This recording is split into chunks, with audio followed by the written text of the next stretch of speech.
Hello and welcome back. This video will be the controversial one, getting back together with an avoidant. Controversial because there'll be so many people out there screaming, whatever you do, don't do that.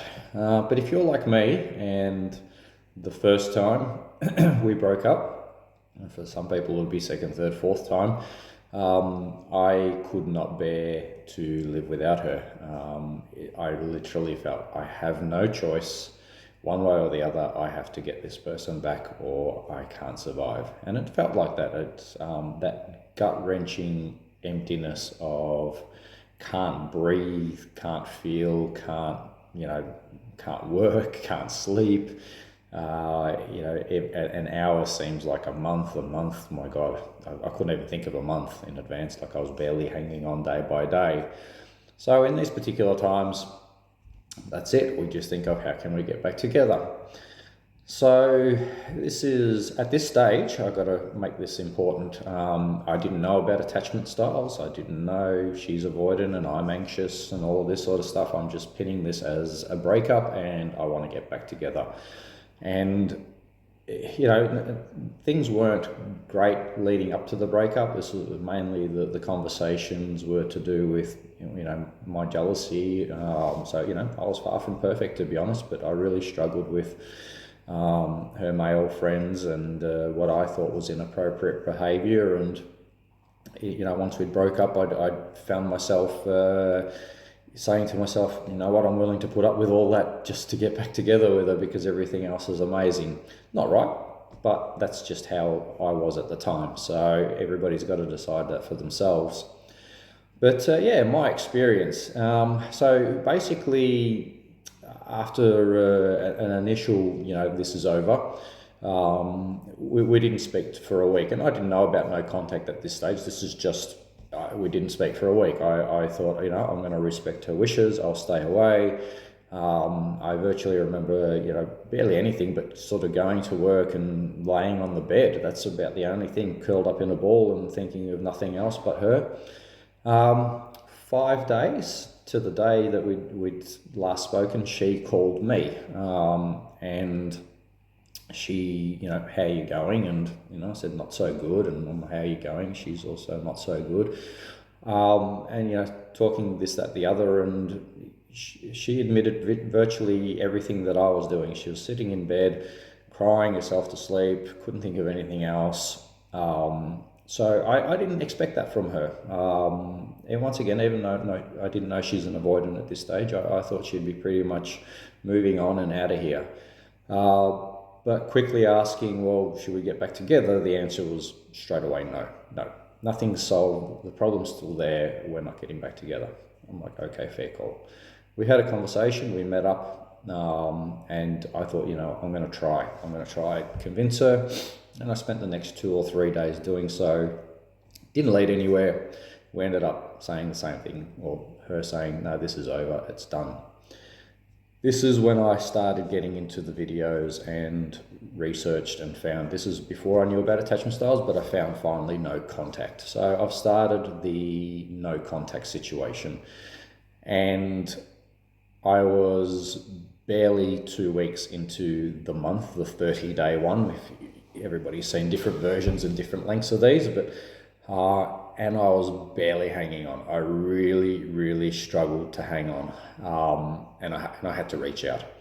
So I reached out in a nice way, just a hey, and pleasantly I got a nice response back from her. Nothing aggressive, but just hey, how you going? And same thing, barely hanging in and all the bits and pieces. But by this stage, she seemed to be more okay. More okay with what was going on, more okay with the fact we're not getting back together, and more okay. And this is the stage where I stopped pushing the let's get back together, and I went just down a different angle, and I went down the angle of, can we just catch up, just for a chat? And we did, and that was it. And if I found that if I brought up the relationship, she'd shut me straight down. That's it. Okay, fair enough.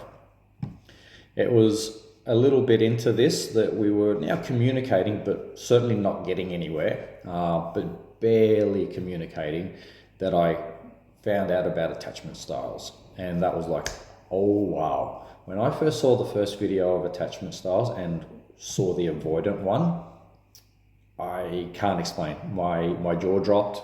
Literally, I had to sit down. I was almost looking around like, is this candid camera? Is this a joke?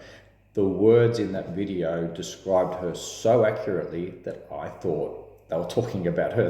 All they would have had to do is slot her name in, and it was her A to Z. I'm like, wow, these people are that predictable. All their behaviors from the start to the end are so predictable. Means probably we all are. Me as an anxious person is very predictable. Yeah, I'm just going to fall in love too quickly. I'm just going to be jealous or protective or whatever it is. So yeah, look, we have these traits and behaviors. That was a light bulb moment for me. So I thought that had solved the problem. I was like calling her going, hey, it's all good. You're avoidant, I'm anxious. We can fix this.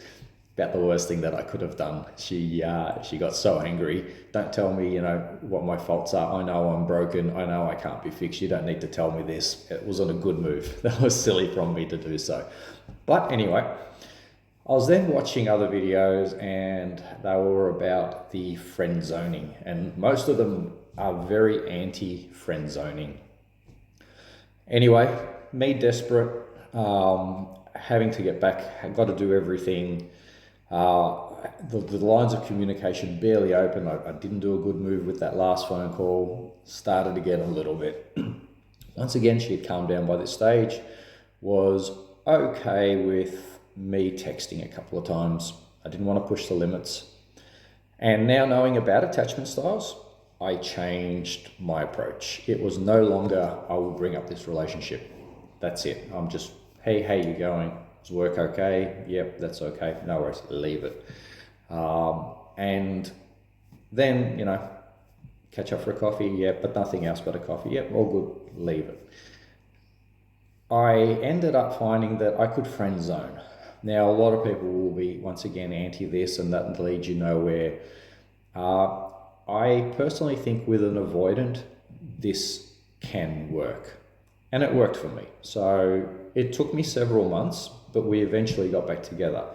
It was several months of now knowing about my attachment style, her attachment style, triggers, and not to bring up the relationship. So show her I am still a good person, show her we can have fun times. Now, a lot of videos will talk about this. If you get a chance to make a date, make them fun, make them memorable, just make them exciting. Non-committal, hey, okay, thanks you, that was a great day, see you next time. Don't even say see you tomorrow, just, that was a great day we had together. That will be their last memory of you. It was a great day together. You've got to do more and more and more of those. And let them, at some point, bring it up.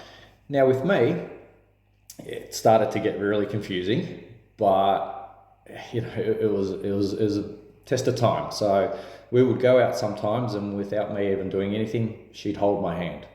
And I would, of course, being anxious, get very excited. Oh my God, this is it, we're back together.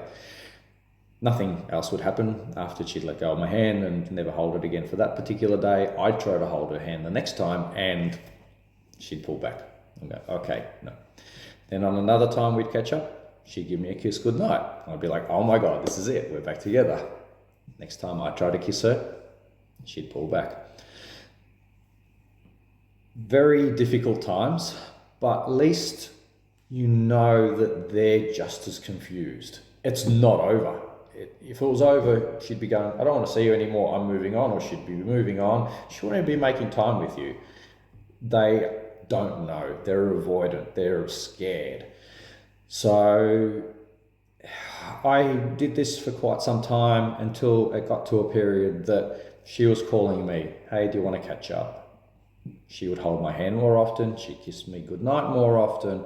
And eventually it gets to a point, we're seeing each other every day, we're in a relationship. Then she starts talking about future, moving in together, and occasionally things like, oh, I like that ring, or brings up the topic of kids and things like that. Long or the short of it, probably about 3 months later, we were back together officially. Now, I'm doing the videos. We didn't last. it lasted a few more months after that. She did actually move in, and if you've watched some of the coaches, one of the biggest trigger points for avoidance is moving in. So I didn't initiate it. She was the one that wanted to move in. She lived in an apartment, I lived in a house, and she was the one that actually was saying, hey, let's move in together. I'll move into your house. She seemed to be very excited about it, buying furniture together, all the bits and pieces. So I was very different after we had gotten back together. I knew she was still talking to other guys. I ignored it. A lot of the other behaviors, I tried to give her space. I wasn't perfect. I lapsed sometimes, and I went into my jealousy and bits and pieces.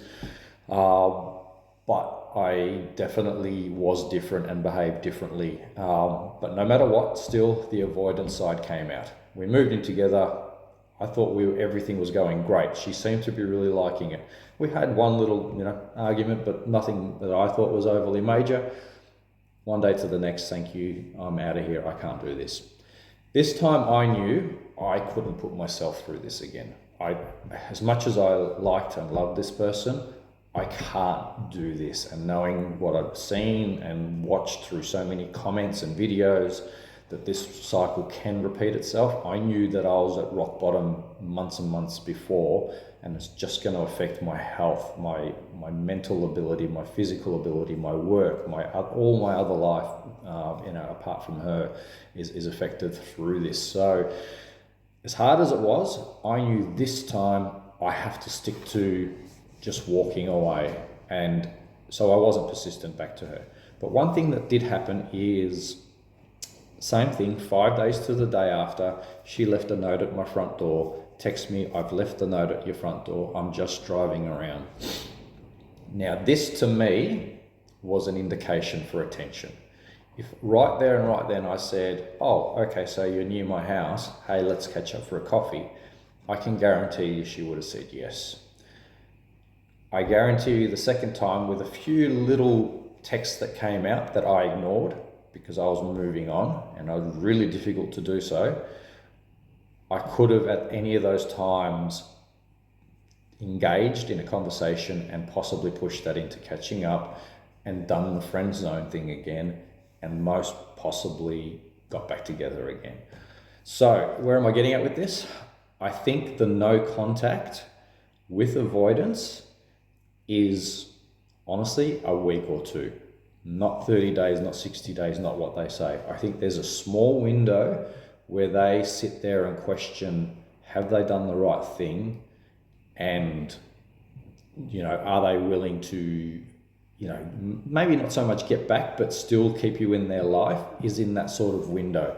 I think after that, or a longer period of time, they do move on, and they move on quickly. And I think males and females are different. From everything that I've read in the comments, I see that male avoidants more so try to get back to their female avoidance. And I think this is just life in general. I think it's harder for guys to date out there. We have this thing of, oh my God, fantastic, I'm single, let's get out there. And you find it so difficult as a male. It's so hard. So there's just not enough females, unless you're some model, stunning guy with lots of money or something. I don't know. I don't want to be, too stereotypical, but it's really hard for the average guy to find a nice girl. I think on the other side, if you get on dating sites, hence why a lot of dating sites let the girls choose first, is because there's just so many guys trying to chase fewer women. Girls have more of a pick. I think there's a smaller pool of females, I might be wrong in this, and a whole bunch of guys, because I think when it comes to perhaps even infidelity, let's say there's a lot of guys out there. From what I hear, oh my God, I found out he was married. Oh my God, I found out he was cheating on such and such. So I think from that point of view, there's a lot more guys even on dating sites, fake profiles and all those bits and pieces trying to get women. And women a lot of the time get blindsided by this. But I think females, given that, if you've got a female avoidant, once she leaves you, she's got an abundance of options. There's so many guys. I think even throughout their whole relationships, like I've spoken in previous videos, that they micro cheat or emotional cheat. They have these orbiters around them that they're constantly talking to. So when they do leave a relationship, they've got these people they're ready to pounce. They've been waiting for this. Whether they choose to start dating those people immediately or not is up to them. It's different. But even if they just hopped on any of the dating sites, they're just going to have their inboxes smashed full. They'll have so many choices, they don't know what to do. Guys are a little bit different. You might get one message, two, fizzles out, nothing happens. So male and female avoidance, I think males, give it a week or two, a month or two, no matter what, I'm going to say 90% of the time, they'll probably communicate again. Female avoidance, I think you've got that window, 1 to 2 weeks. Try to get in the friend zone. If you can get in the friend zone, knowing about attachment styles, steer clear of bringing up the relationship. Let her do the getting the close and initiating things like kisses and hands, getting held, and anything else that comes to do with the relationship. Just be the person, that you need to be. And I can't say who you are, because this is what I found. I found through that period where I'd gotten back together, I wasn't myself. I was the fake me trying to please an avoidant. And I think a lot of people do this.